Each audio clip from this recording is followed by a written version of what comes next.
न्याय की बात है ना। अरे गौओं की रक्षा करने के लिए, गौओं की सेवा करने के लिए हम गोकुल के ग्वाला और गोरस का आनंद लेने के लिए मथुरा के लाला, ये कदापि नहीं होगा। गौ की सेवा हम करेंगे तो गोरस का आनंद भी हम ही लेंगे, और ऐसे नहीं देंगे तो चोरी करके खाएंगे। सब सखा बोले भैया कन्हैया तेरो या बात में तो दम है, पर बोल काऊ के घर में चोरी करने जानो है। भगवान बोले अभी जल्दी मत करो, आज जा करके अपने अपने घर में चोरी करके आइयो। अपने अपने घर में चोरी करने में तुम सफल हो जाओगे तो तुम पक्के चोर माने जाओगे, और विफल हो गए तो बेकार हो गए। जा करके सबसे पहले अपने घर में अभ्यास करियो। अब तो कहना क्या था, सभी ने अपने अपने घर में जा करके चोरी करी। वह चोरी में कछु सफल भये, कछु विफल भये, कछु उनकी खूब मार पड़ी। कन्हैया को भी पकड़ तो लिया था मैया ने। कन्हैया माखन खाने के लिए गए तो माखन खा ही रहे थे, इतने में मैया आ गई। मैया बोले चोरे का लाला कहाँ है रोए। कन्हैया ने तुरंत बात बना दी, अरे मैया तेने ये पद्मराग की कड़ोले पहना रखे ना हाथ में, मैया ये बहुत जलन कर रहे हैं, मेरे हाथ को बहुत जलन हो रहा है, या लिए मैया ठंडा करने के लिए माखन में हाथ डुबोयो। अच्छा लाला हाथ में माखन तो याद ये लग गया कि तू ठंडा करने के लिए हाथ डुबोया, किंतु लाला ये सच बता ये मुंह में माखन काहे को कैसे लग गया। कन्हैया बोले अरे मैया तू बड़ी भोरी है, जब मैंने अपने हाथ माखन के मटके में डुबो रखो है तो वही समय मैया मेरे मुंह में एक चींटी आ गई, चींटी काटने लगी, तो मैंने चींटी को हटाया तो हाथ की माखन मुंह में लग गए मैया। अच्छो लाला, तो ऐसे बहाना बना के कन्हैया तो बच गए भैया।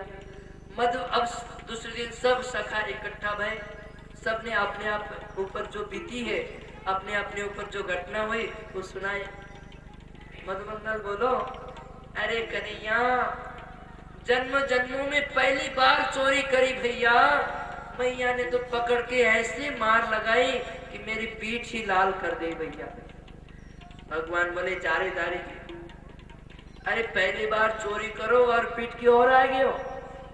मधुमंगल बोलो भैया कन्हैया हमें कभी हमारे दादा परदादा बाबा किसी ने चोरी करना नहीं सिखाया भैया, हम पे चोरी करना नहीं आए, हम कभी चोरी नहीं करे, हम नहीं चोरी करेंगे।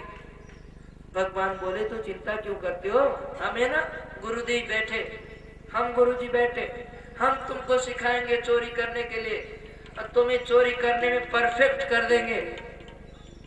हम चोरों के सरदार हैं, तस्कराणाम पतये नमो नमः। श्रुति भगवती वेद में कहती है कि हे चोरों के सरदार, हे चोरों के स्वामी, हम आपको बार बार प्रणाम करते हैं।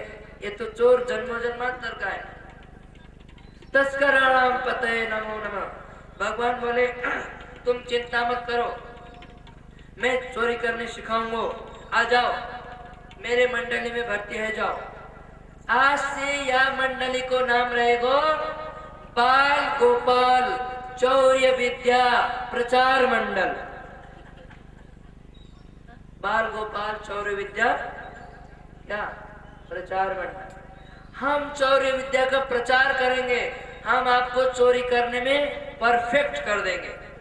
अब तो भैया कहना क्या था, सब एक एक करके उस मंडल के सदस्य बढ़ते गए।